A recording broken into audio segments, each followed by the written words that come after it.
بسم اللہ الرحمن الرحیم۔ سلسلہ قرآن و حدیث حضرت قیس بن ابی غرزہ رضی اللہ عنہ سے روایت ہے کہ رسول اللہ صلی اللہ علیہ وآلہ وسلم کے دور میں ہم تاجروں کو سماسرہ یعنی دلال کہا جاتا تھا، تو نبی کریم صلی اللہ علیہ وآلہ وسلم ہمارے پاس سے گزرے اور ہمیں اس سے بہتر نام دیا اور فرمایا، اے تاجروں کی جماعت، خرید و فروخت اور لین دین میں بہت سی بے جا باتیں ہوتی ہیں اور قسمیں بھی کھائی جاتی ہیں، تو اس میں صدقہ ملا لیا کرو۔ دوستو، یہ حدیث سنن ابی داؤد حوالہ نمبر 3326 ہے۔ حضرت نعمان بن بشیر رضی اللہ عنہ کہتے ہیں کہ میں نے رسول اللہ صلی اللہ علیہ وآلہ وسلم سے سنا، آپ یہ حدیث بیان فرماتے تھے۔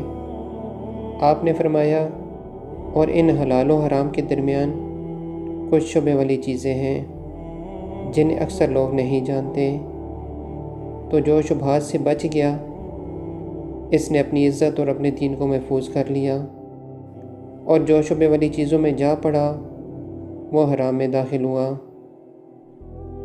یہ حدیث بھی سنن ابو داؤد حوالہ نمبر 3330 ہے۔ جناب عاصم بن کلیب اپنے والد سے، وہ ایک انصاری جوان سے روایت کرتے ہیں کہ ہم رسول اللہ صلی اللہ علیہ وآلہ وسلم کے ساتھ ایک جنازے میں گئے۔ میں نے رسول اللہ صلی اللہ علیہ وآلہ وسلم کو قبر پر دیکھا۔ آپ قبر کھودنے والے کو ہدایت دے رہے تھے، پائنتی کی طرف سے کھلی کرو، سر کی طرف سے کھلی کرو۔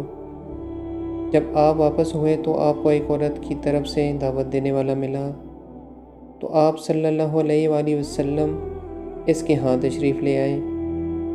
کھانا پیش کیا گیا تو آپ نے اپنا ہاتھ بڑھایا، پھر لوگوں نے بھی اپنے ہاتھ بڑھائے اور کھانے لگے۔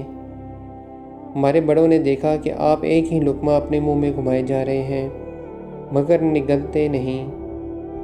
آپ نے فرمایا، میں محسوس کرتا ہوں کہ یہ گوشت ایسی بکری کا ہے جسے اس کے مالک کی اجازت کے بغیر لیا گیا ہے۔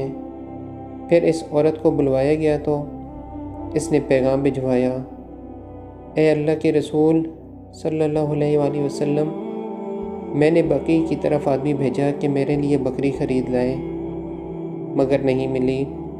پھر میں نے اپنے ہمسائی کی طرف بھیجا جس نے ایک بکری خریدی تھی۔ میں نے کہلوایا کہ اسی قیمت پر بکری مجھے دے دے، مگر وہ بھی نہیں ملا۔ تب میں نے اس آدمی کی بیوی کو کہلا بھیجا تو اس نے مجھے یہ بھیج دی۔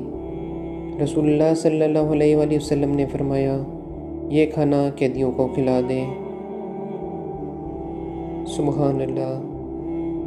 دوستو، یہ حدیث بھی سنن ابو داؤد حوالہ نمبر 3332 ہے اور کتاب کا عنوان ہے خرید و فروخت کے احکام اور مسائل۔ سبحان اللہ۔ اس حدیث کو پڑھ کر مجھے سیدنا ابو بکر صدیق رضی اللہ تعالیٰ عنہ کی وہ بات یاد آ گئی کہ محمد کی حقیقت کو محمد کے رب کے سوا کوئی نہیں جانتا۔ بے شک